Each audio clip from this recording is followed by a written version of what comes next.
Thank you, esteemed President Lula da Silva. Dear heads of delegations, ladies and gentlemen, multipolarity is not a choice, but an objective reality that is replacing the outdated neoliberal model, which is essentially built on neo-colonial practices. The first signs of failures in this model were the economic crises of recent decades.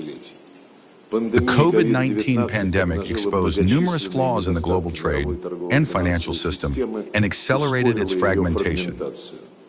The erosion of globalization structures has been exacerbated by illegal unilateral sanctions and the use of the dollar as a weapon for punishment. Trust in the American currency as a once reliable means of payment has been undermined. Another negative factor is the rapid increase in debt burden. Today, developing countries spend more on debt servicing than they invest in their own development. The situation is spiraling out of control even in developed countries. It is therefore unsurprising that the global majority is interested in creating development mechanisms independent of the West.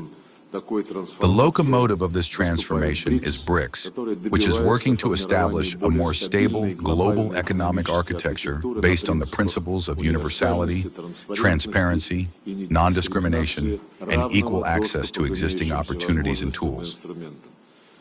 Of key importance for achieving these goals is the reform and depoliticization of the Bretton Woods institutions, which must reflect the actual balance of power in the global economy. It is unacceptable to continue using the IMF and World Bank to maintain neo-colonial practices. A similar situation is developing in the WTO. Significant damage to global trade is being caused by the years-long blockage of the WTO dispute settlement body. In 2024, BRICS launched an informal WTO consultation mechanism. We expect the earliest possible alignment of joint positions in the start of their practical implementation. The issue of development financing is becoming increasingly acute. According to UN estimates, the annual financing gap amounts to $4.2 trillion. Lacking sufficient domestic resources and access to loans on acceptable terms, Global South countries are forced to rely on official development assistance. However, due to the West's well-known double standards, such assistance is increasingly tied to political considerations. To illustrate this point, in 2023, the IMF approved an unprecedented $15.6 billion loan for Ukraine, equivalent to 577% of Ukraine's IMF quota.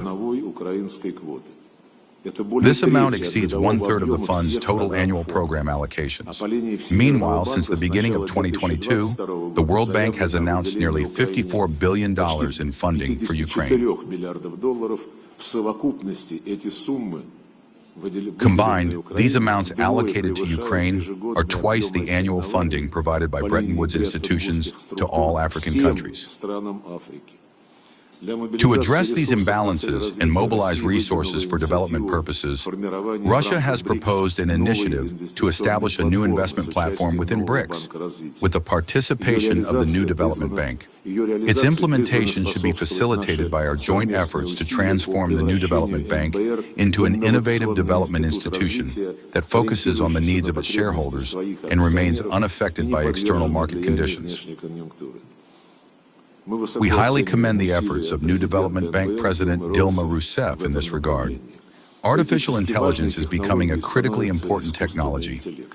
The response to such attempts has been the coordination of a joint BRICS statement on global governance in artificial intelligence, which formalizes our common position regarding the central role of the UN in developing universally acceptable regulatory mechanisms in this field. The challenges associated with digital technology development are transnational in nature and require collective responses. A good example is the agreement reached in 2024 on the UN Convention on Countering Cybercrime, which opens for signature this October in Hanoi. I am convinced that BRICS nations, together with like-minded partners, will continue leading the advancement of a fair multipolar world order.